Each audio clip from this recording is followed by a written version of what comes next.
Bom dia com Jesus. Amém. Essa é a primeira escola de 94. Vamos ficar de pé, irmãos, vamos ler a Bíblia.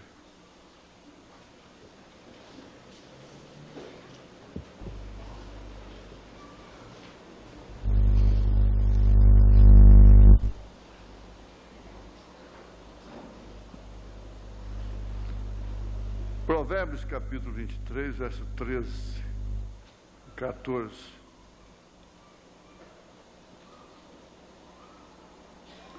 Aplica a disciplina o teu coração. Eu estou lendo o verso 12, né? Não tem importância não. Os teus ouvidos as palavras do conhecimento.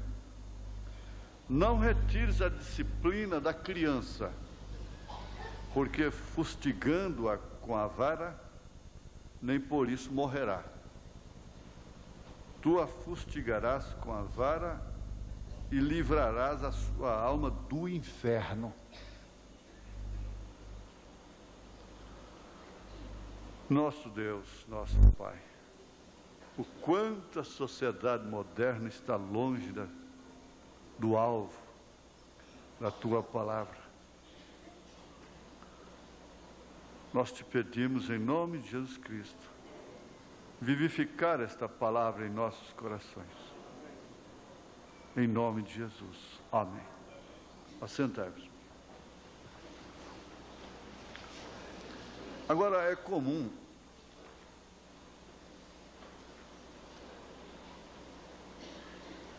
e é fácil pegar uma escritura dessa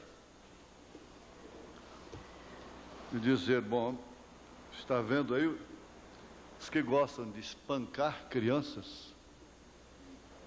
Porque a Bíblia diz que não deve ser espancador, não é? Toma uma leitura dessa e diz, olha, isso é para livrar a alma dela do inferno.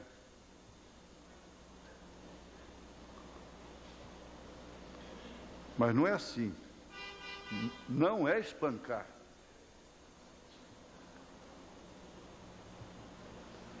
Está certo, irmãos, nós temos de concluir.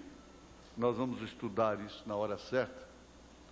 Se quando uma mulher cortasse o seu cabelo, o irmão trouxesse ela diante da junta, 3 diáconos, e dissesse para ela, a próxima vez que você cortar o cabelo, você não é mais a minha esposa.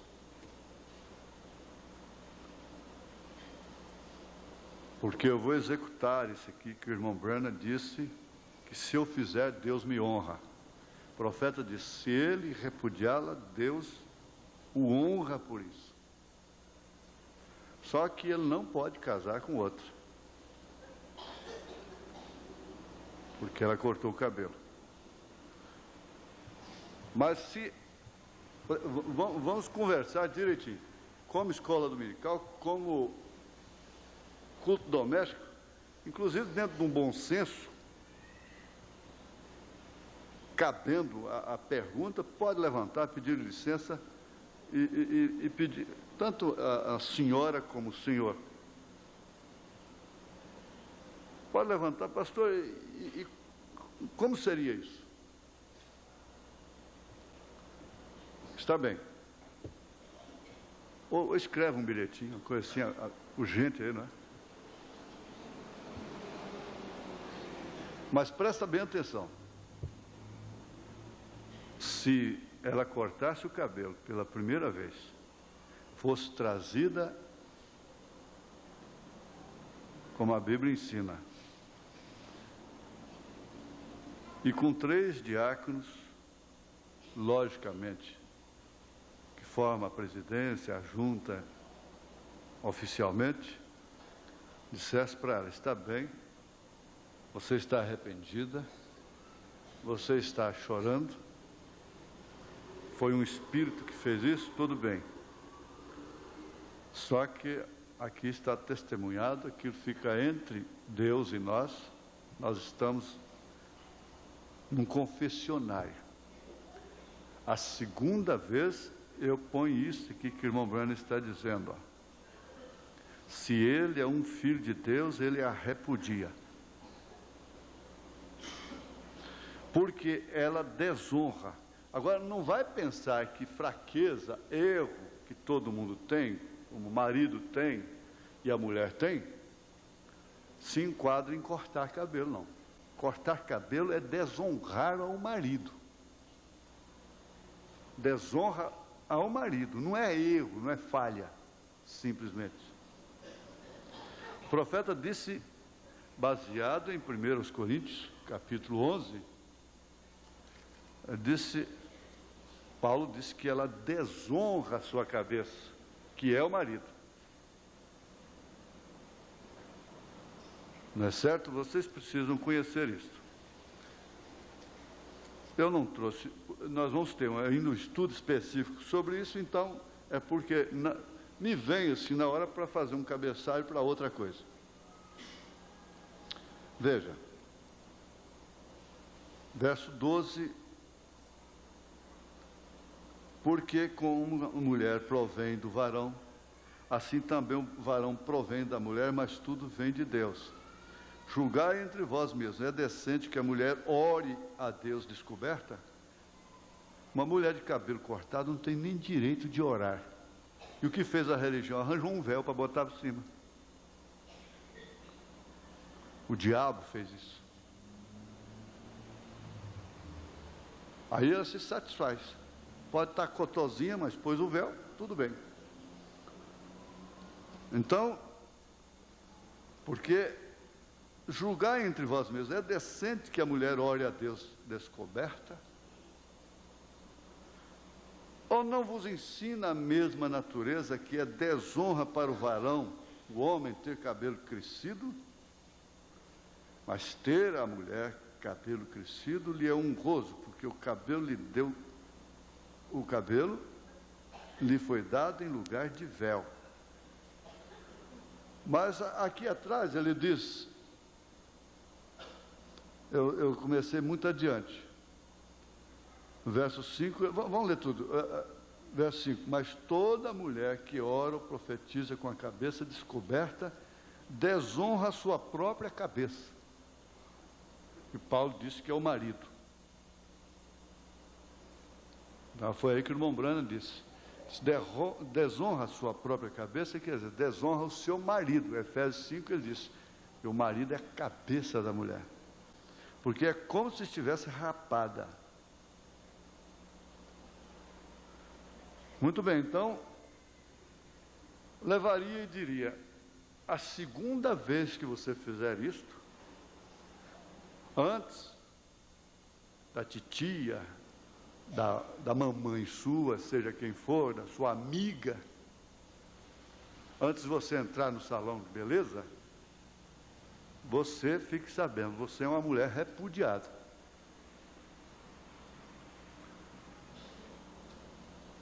Agora, repudiar não quer dizer propriamente que tem que mandar embora de casa e que tem que sair de casa.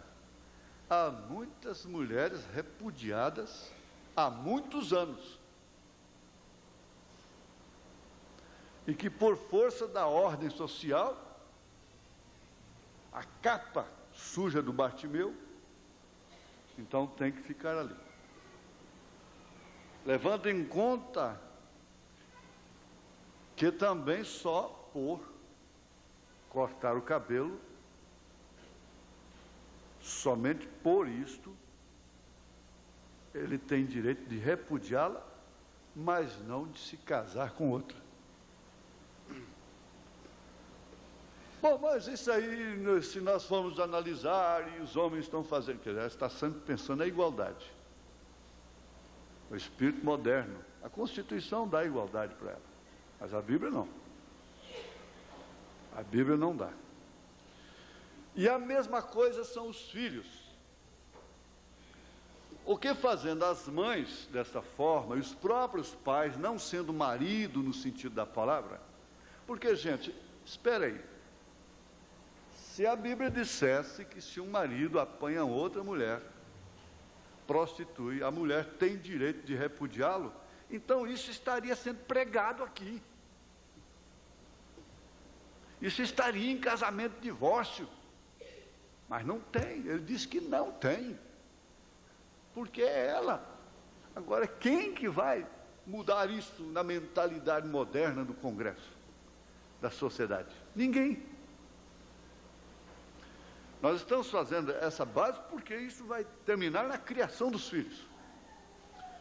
Então cresce, essa criança nasce vendo tudo isso dentro de casa. Virou uma casa de tolerância, porque cada um deve mais do que o outro. E você? E você? E você? E você? E você?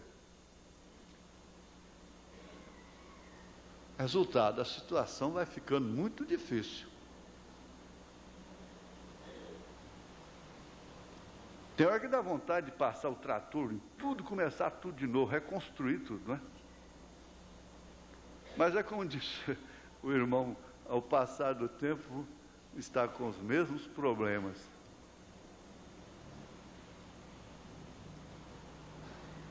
O trator virá, ele vai vir. Mas não para reconstruir sobre a mesma base.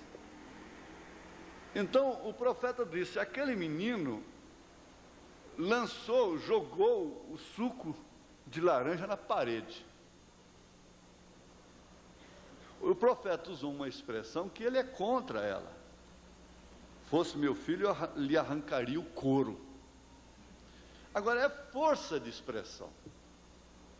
Eu usei uma força de expressão lá em Brasília, que eu digo até colegas desprevenidos, interpretaram mal. Eu disse, queima essa bateria, queima essas guitarras. Quantas vezes eu falei de botar fogo nesse órgão? Quantas vezes você fala isso dentro de casa? Eu ponho fogo nisso, menino, quebra isso, eu quebro esse trem e jogo fora, se vocês não pararem de brigar com isso. Quem já falou isso? Quem já falou? Ah, fala assim, fala. Ah, então você está dizendo, então já sei, só não põe nada, né?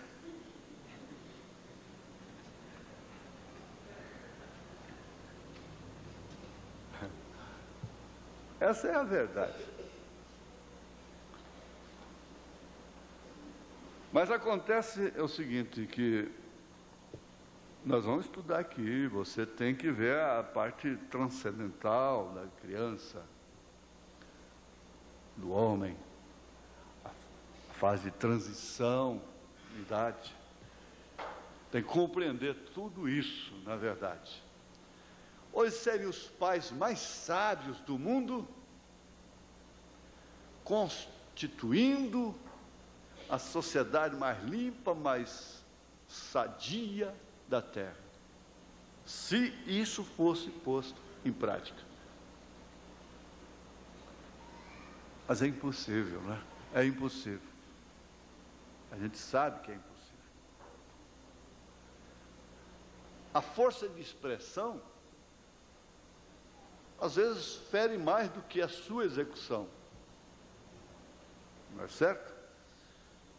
Ora, Davi disse aqui,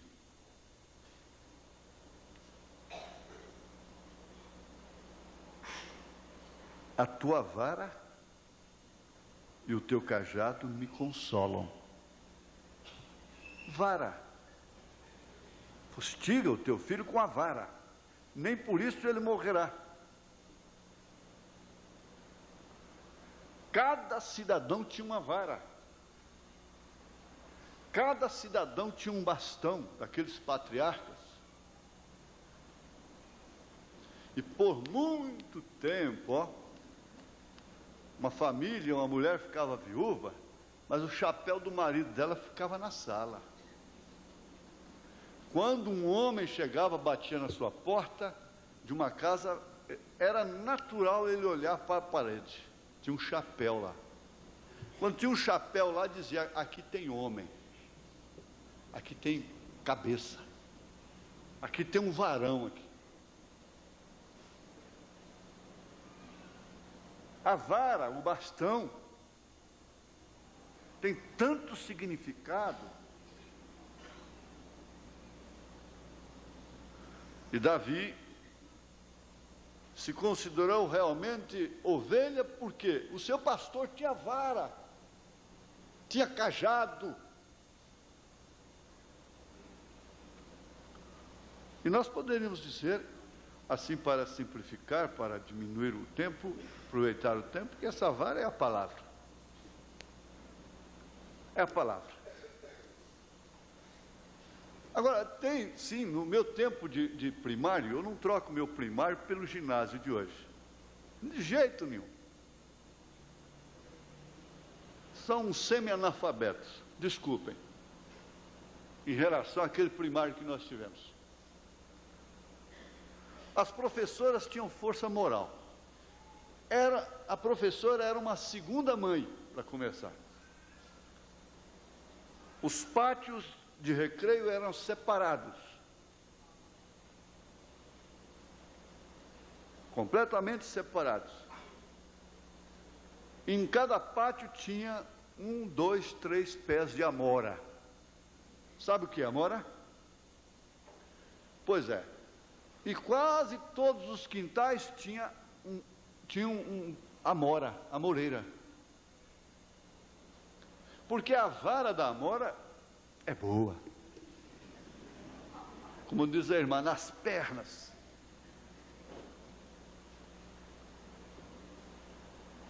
A amora está extinta. Está extinta.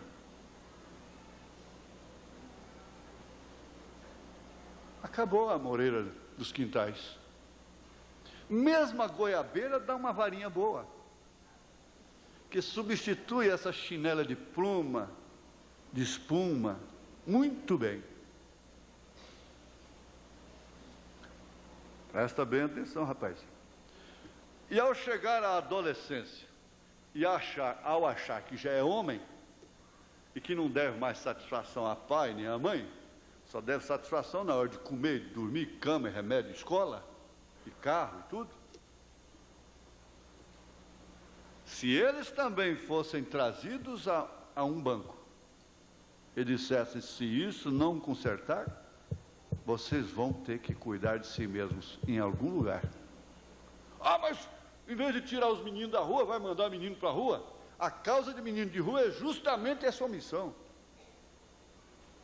O profeta disse, se Bilipó fumar, eu mandarei para fora de casa. E mandou mesmo. Mas tinha uma vovó que acudiu ele. Ele disse, se Bilipó jogar boliche, eu ponho para fora de casa. Essas alturas ele não queria saber se a mamãe queria, se não queria, se a mamãe ia pular no meio e disse, então eu saio também. Não foi você que... Não vou usar o termo. Mas não foi você que deu a luz? Eu saio também.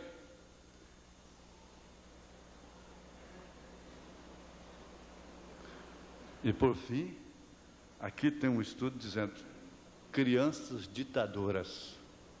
Elas ditam, são ditadoras da casa.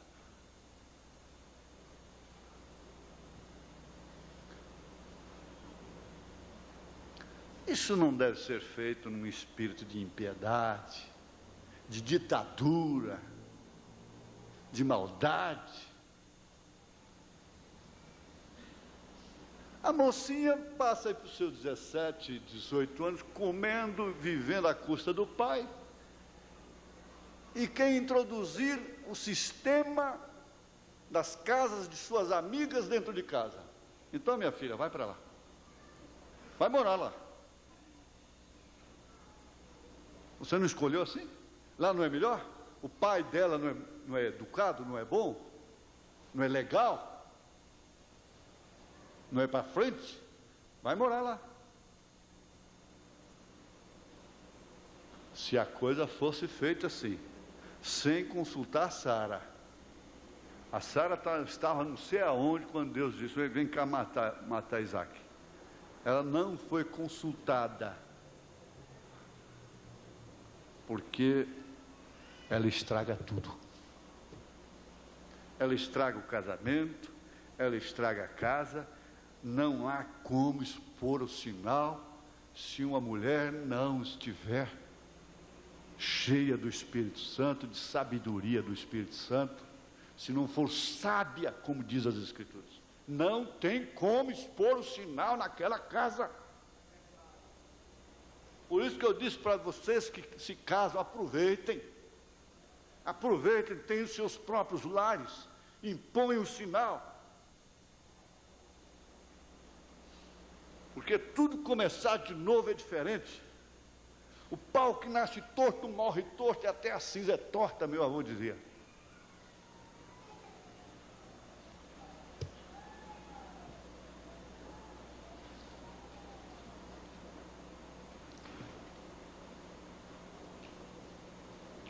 Ele está dizendo aqui no 22, verso 6, instrui o menino no caminho em que deve andar, e até quando envelhecer, não se desviará dele.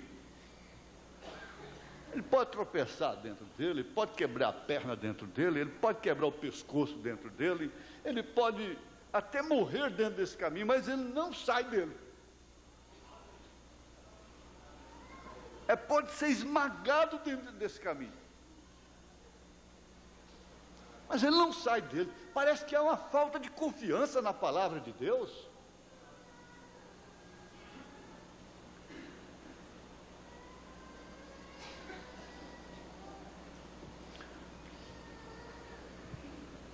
Vamos ver aqui uma coisa. Vamos ver aqui. Você não vai fazer nada. Eu troquei as pastas. Já vi que troquei. E parece que eu estou andando como um Otávio, não é possível. É outra pasta que está lá em cima dessa aqui, irmão. Por favor. Eu troquei a pasta. Ai, Jesus. Vai lá. É porque eu deixo duas, tem umas muitas aí. Instrui ao menino no caminho em que deve andar, e até quando envelhecer, depois que ficar velho, não se desviará dele. Agora, como é que se pode instruir o caminho, se não sabe o caminho, se não está no caminho? O caminho do diálogo, o caminho da temperança. Essa aqui. Muito obrigado, você é uma bênção. Você é uma bênção. Como que pode instruir se não sabe o que instruir?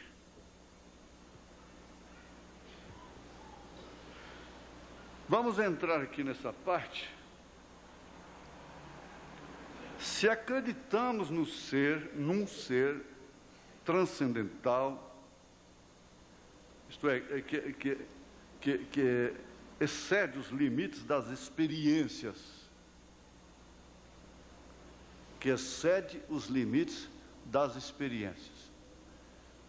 Você não pode de maneira alguma exigir de uma criança as experiências de um adulto, e que ela exceda os limites da sua experiência relativa como criança. Não tem que nenhuma criança ser criada traumatizada, presa, enjaulada, oprimida, medrosa. Não, não é assim. É a capacidade de viver como amigos, é a capacidade de viver em harmonia, é a capacidade de dissolver os problemas como o gelo se dissolve com o calor do sol. De uma forma natural, pela própria lei. É isso que faria a casa sábia. O irmão Branham está dizendo aqui: o ser humano tem duas mudanças de vida. Eles têm a mudança de um menino a um homem. Você sabe disso? Eu acuso esta geração, parágrafo 9. De uma mulher, de uma menina a uma mulher. Ao redor dos 16 anos, 17 anos de idade, elas se conduzem como um montão de irresponsáveis. Elas não sabem bem o que quer, com exceção de algumas, não é? Você só pode sofrer com eles durante essa idade. Você tem que sofrer com eles. Eu tenho uma filha com essa idade exatamente agora, a Rebeca. Orem por ela e um Billy, cada um de nós passamos por essa frenética idade e por isso temos que sofrer com eles, compreendendo que é algo que eles têm que passar, porque eles estão passando por ali. E eles não podem ceder à experiência daquele momento.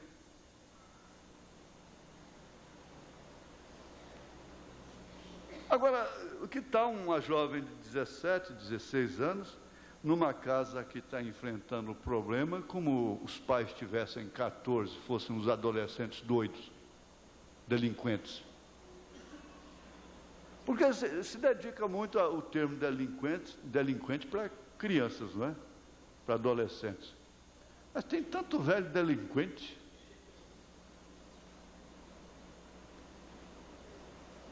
O mal não está em ela ser jovem e ter comportamento de jovem, ele ser novo e ter comportamento de novo.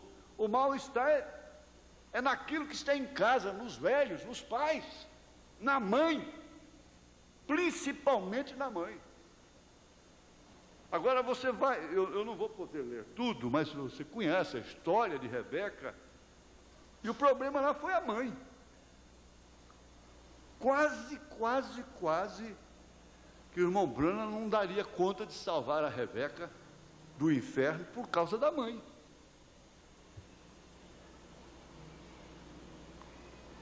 O parágrafo 116 ou 118 da mensagem, da perguntas e respostas, número 1.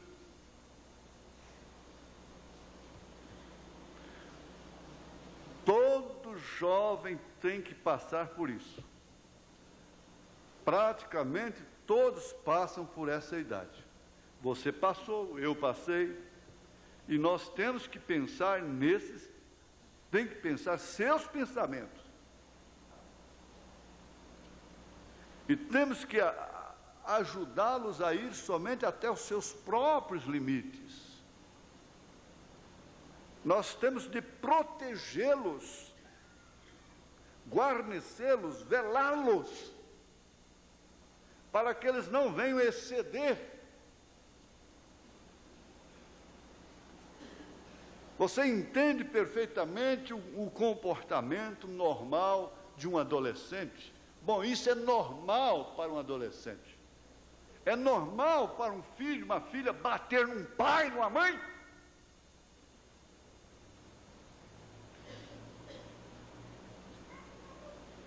Avançar?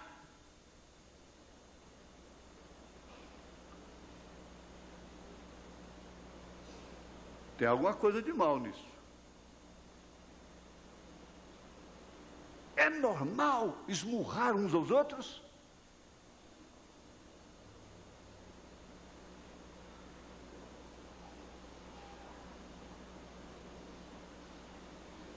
É próprio, é normal falar palavrões que ouvem lá na escola logo cedo? Pornografias? Xingar a mãe? Xingar o pai? Não, aí vem desde o Velho Testamento. No Velho Testamento ele tinha que ser apedrejado, morto. Esse filho tinha que ser apedrejado. Tinha que ser extirpado. Os próprios pais o levariam ao sacerdote, o sacerdote então autorizaria, ele seria apedrejado, extirpado. E por Eli, o sacerdote, não fazer isso, ele morreu com o pescoço quebrado. O pastor deixa a sua casa ser tomada, invadida pelo diabo, por espíritos de todas as naturezas? O que acontece quando o valente é amarrado? A casa é saqueada. É isso que acontece.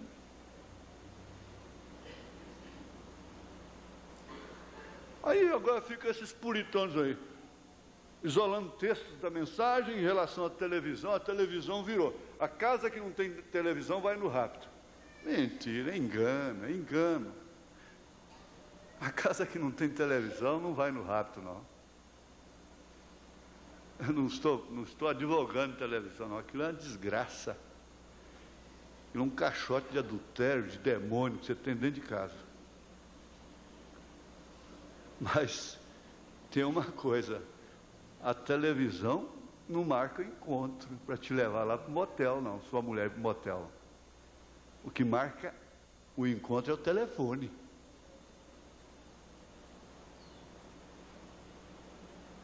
E a lista de programas de mulher está no jornal.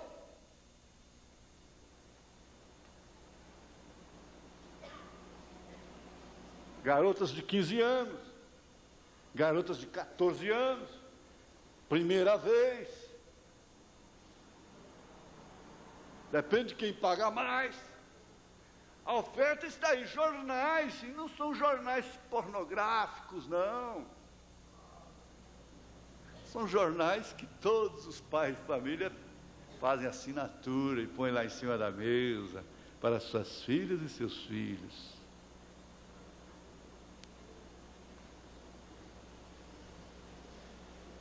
Agora, isso é normal? É normal? Eli quebrou o pescoço exatamente por causa disso. A Bíblia diz que seus filhos eram aleivosos. Ah, mas é adolescência, e ao pé da letra como é que faz? E todo mundo está assim, e os pastores todos estão assim, nenhum pastor pode ser pastor. Se for ler 1 Timóteo capítulo 3, olha as suas mulheres como são rebeldes, olha seus filhos, e diácono, nenhum diácono pode ser. Então vamos deixar a vaca solta. O que se pode fazer, faz. O que se não se pode fazer, então não faz, porque o que se pode fazer, o que se não pode fazer, não faz. Então vamos deixar de fazer o que pode fazer. E a causa nasceu foi aí. Se desde o princípio fosse assim, a coisa não estaria assim. Os pastores não estariam assim. Suas famílias não estariam assim.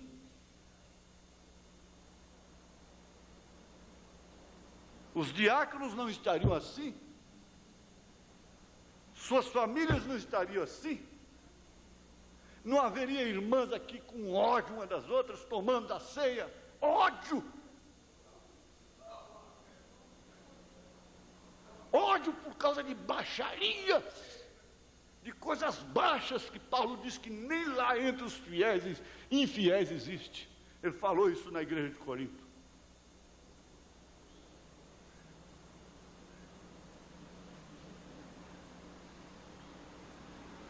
A língua que é grande demais, língua de mãe, língua de filha, língua de amiga, língua de homem, língua de mulher. Língua. Então vai ser uma. Olha, você quando quer comer uma língua boa, você tem que bater muito no batedor. Tira ele, bate o batedor de carne nela até umas horas. Ferventa, depois pica os pedacinhos. Língua. Tiago capítulo 3.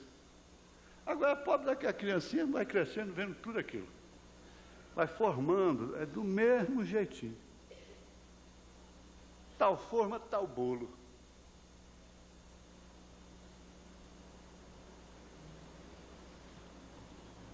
Aqui, ó, nessa pergunta e resposta, a partir do parágrafo 114, número 1, você tem a história da Rebeca.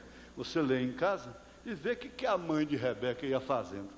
Mas eu sou a mãe, e eu sou o pai.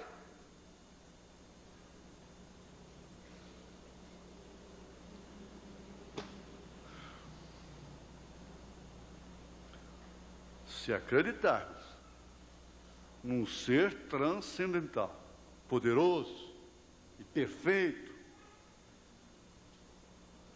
porque nos sentimos mutilados diante das manifestações vitais que a natureza, de alguma forma, nos permite, e nós já estamos sofrendo o impacto terrível de termos sido criados num sistema, os mais velhos, pelo menos, e ter que aceitar sistema moderno.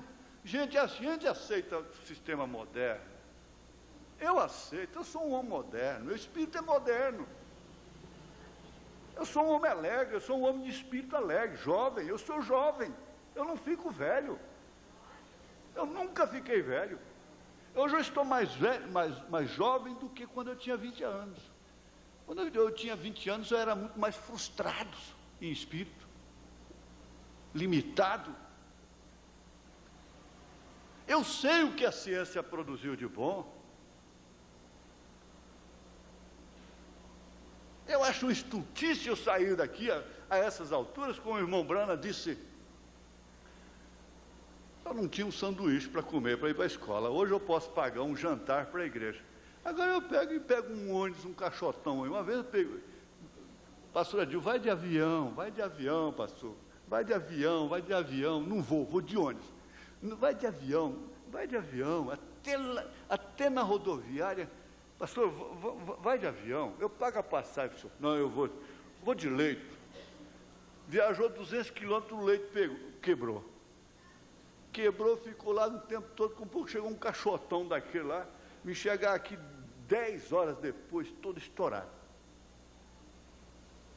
Quer dizer, eu entendo, o profeta disse, eu posso ir para casa a pé, mas Deus me deu um automóvel. Eu posso pregar aqui do mesmo jeito. Quando eu estava dentro do casco, com aquela camisa velha, desabotoada. Eu entendo tudo isso. Se eu posso ter um fogão que aperta um botão aqui, ele acende, para que eu ficar lá riscando fósforo?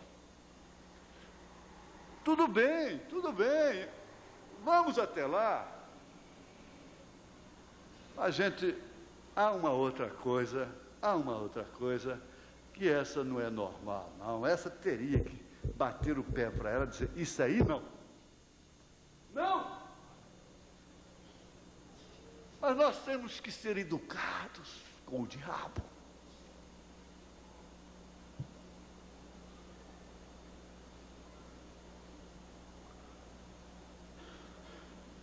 Então nós estamos nos sentindo mutilados, vencidos.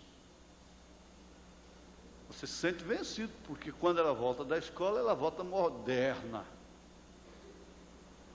E ela vai ter que decidir viver entre uma coisa e outra. Lá ela tem um ambiente completamente diabólico, satânico, uma atmosfera manchada, um chiqueiro. Em casa ela tem que entender que entrou dentro do banheiro. Um lugar limpo, mas ela quer sujar também. Ele quer que a casa fique como lá.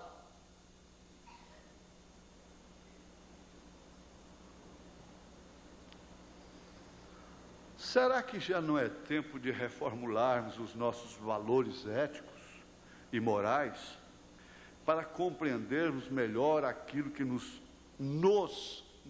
animais é organizado? Me permito, me dê licença. Um cavalo, um garanhão, passa por uma égua, uma fêmea aí, não dá nem confiança se ela não está nos dias próprios. Nem confiança. O cachorro faz o mesmo. Todos os animais se submetem a uma ordem, e se o homem estivesse dentro da ordem, como os animais estão, sempre viver, porque são irracionais, sim.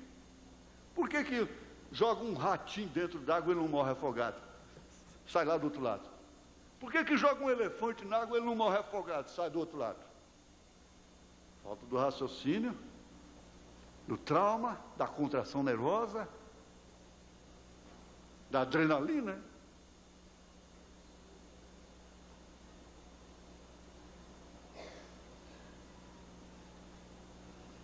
Veja, será que já não é tempo de reformularmos os nossos valores éticos e morais para compreendermos melhor aquilo que nos animais é organizado e aprendermos com a formiga? Como Salomão disse, aprender com a formiga. E que reúne todas as qualidades para que vivam em harmonia com outros eventos da natureza. Gavião, o galo já vai, os pintinhos correm tudo, entra debaixo da mãe. Ele fica, porque eu fui lá no cinema, e eu assisti um filme, e eu fui na escola, e esse negócio do papai falar, isso não tem nada de correr para debaixo da mamãe não, viu? Ele não faz isso não, ele corre para debaixo da mamãe. Porque o chefe lá fala, aquilo quer dizer, gavião, corre, aquilo é tudo.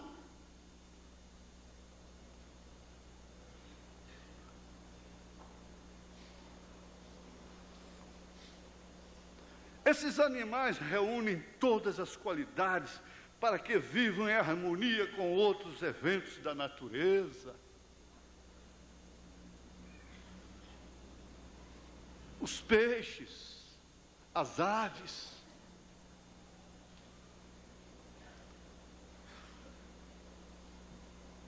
Ou é mais cômodo obedecer, sem questionar, resistindo a toda e qualquer revolução para o bem comum da humanidade?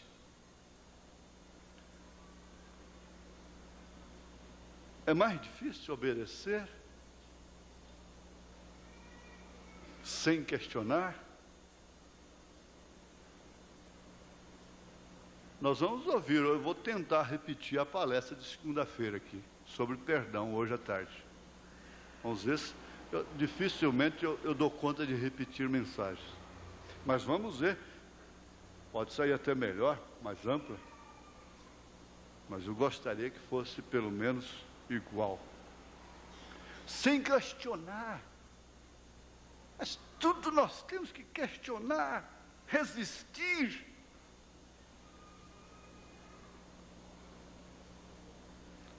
E por isso a humanidade vive em constante revolução. Há casas que estão constantemente em revolução. Revolução no almoço, revolução na janta. É como se fosse um ataque do inimigo no Saigon. Quando se pensa que está comendo em paz numa mesa, uma palavra apenas é uma dinamite que explode. E quebra toda a atmosfera ao mesmo tempo. E o prato é jogado para lá e sai, falando palavras, derramando adrenalina. E atacando ao coração.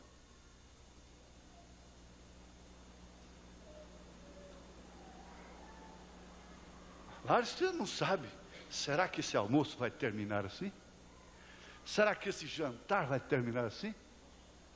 Quantos casais vão para o quarto na maior expectativa de uma noite especial, mas simplesmente um incidentezinho do banheiro para o quarto estragou toda a noite. É uma revolução, é um espírito preparado de guerra, é um pesadelo de guerra. Neurose de guerra. Quantos vieram da guerra, estão em paz, comendo com a família, com pouco escuta bombardeio, esconde debaixo da mesa e pega, e começa com os dedos, pá. Sofrem terrivelmente com neurose de guerra. O dia que nasceu já foi uma guerra terrível. A primeira coisa que ele escutou dentro de casa foi uma guerra. Lá dentro da barriga estava escutando guerra. Explosões. Explosões. Gente, neurose de guerra. Agora, se o lar fosse um reduto, então vê guerra lá fora, mas existe um esconderijo, um reduto. Meu lar é um reduto. É um descanso. Quando vai, corre, bombardeia. É mulher lá fora, é isso, é aquilo, é mentir no comércio, evitar de cá, evita de lá, evita o trânsito, evita a batida. Chega em casa, granada, bombardeio.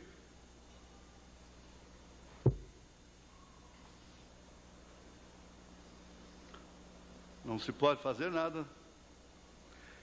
Os pais, ou adultos responsáveis pelas crianças, nunca se aperceberam da omissão do acompanhamento no desenvolvimento da personalidade de seus filhos, dando-lhes amparo ambiental. Então, aí, protegendo o meio ambiente. Outro dia eu vi um menino dormindo no meio da um rapazinho, lá na Rua 4, sol quente, todo mundo passando para lá. Falei, mas o Ibama devia vir recolher esse aqui, porque esse aqui é um animal. Esse animal aqui vale mais do que uma onça. Vale mais do que um elefante. É ecologia também. É meio ambiente. Você não pode dar carro, não pode dar isso, não pode um doutorado, mas pode dar meio ambiente.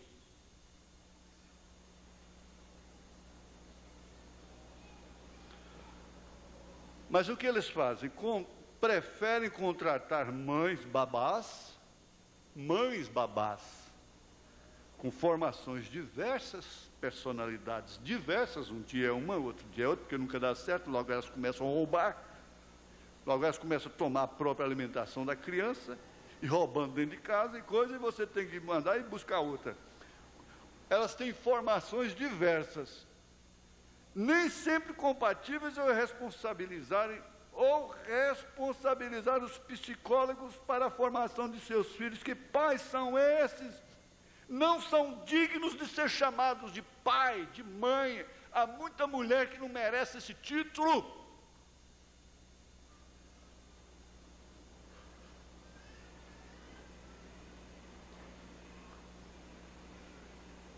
Se lá, o rapaz, para ser chamado de filho mesmo, falar, pai, ele tinha que passar pela adoção, mostrar que tinha interesse pelos negócios do pai, os pais também tinham que ser pais. O marido tem que ser marido. Por isso, quando você for casar, você não pode olhar para cima, você tem que olhar para baixo. A disparidade, eu não estou falando de estatura, não. Às vezes uma moça mais alta pode casar com mais baixo, isso não tem nada a ver, não. Estou falando em força, em personalidade, em caráter, e até mesmo financeiramente falando. Ela tem que olhar para cima, não é ele olhar para cima. É um desencontro, gente, isso não é pessoal. É uma lei que cai na cabeça de qualquer sensato. Meus jovens, prestem atenção nisto.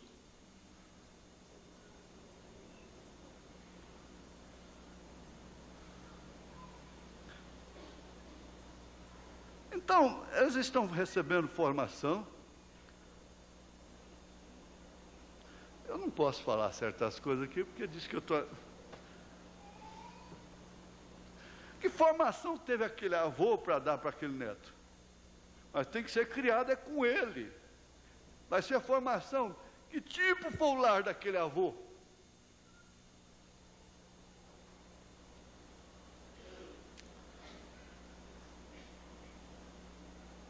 A criança não precisa dos pais o tempo todo. A importância do relacionamento familiar está na qualidade e não na quantidade, na verdade. Essa criança que o pai não pode sair, é até bonito, até engraçado, até interessante.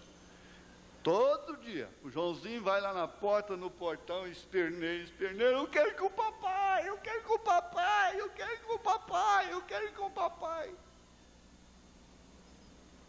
A mãe às vezes tem que dar umas palmadas, papai vai trabalhar, você não pode ir com ele. A mãe não pode sair em algum lugar porque o filho não deixa, a filha não deixa. Ela não vai em nenhum lugar suspeito, que ela tem que ir sem filhos. Oxalá que todas as mães andassem com os filhos, ao lado do seu carro, né? Seus automóveis e coisas assim. Tem hora que não serve de jeito nenhum, seria um atrapalho para elas.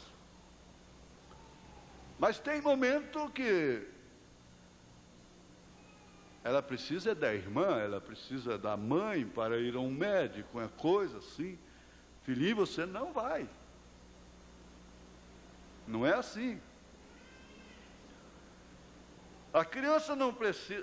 A importância do relacionamento familiar está na qualidade e não na quantidade. Sabemos que é muito fácil dizer que estamos cansados. É tão fácil. E que não temos tempo para dedicar aos filhos. Que é mais prático contratar uma babá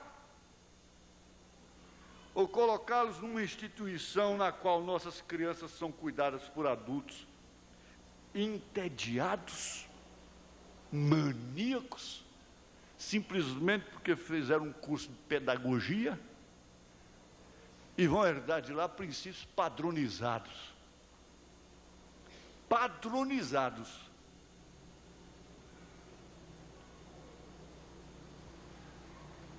Essa é a situação das mães solteiras, que têm que deixar seus filhos despaternados em creches. Mas espera aí, se tratando da família, não se trata de mãe solteira. Na verdade, grande parte da sociedade está composta de mães solteiras. Não, elas são casadas, no cartório, no civil, mas elas vivem solteiras, elas querem viver solteiras.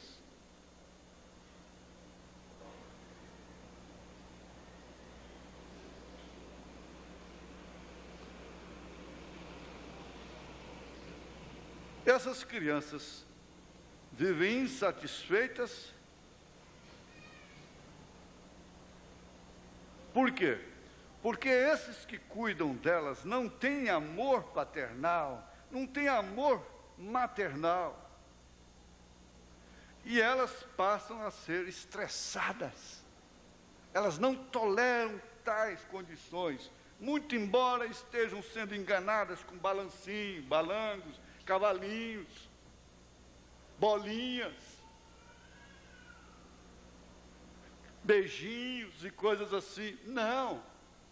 Aquilo não é o que elas querem e muito menos o que elas necessitam para pegar uma formação consistente e substancial.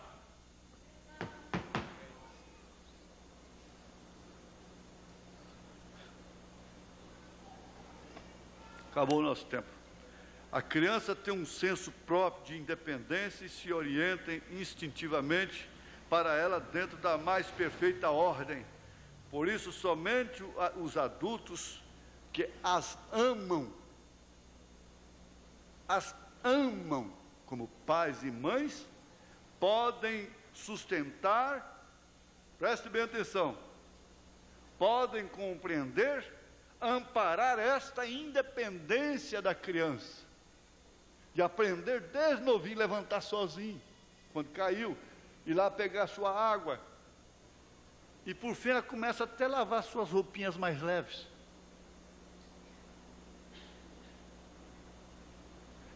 É uma independência guarnecida, protegida, e somente que tem amor de mãe é que faz isto.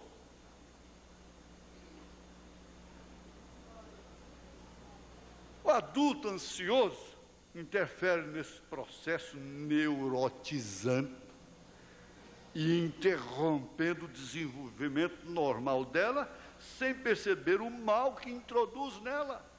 E depois pega a Bíblia, abre, vara nela. A Bíblia mandou, vara.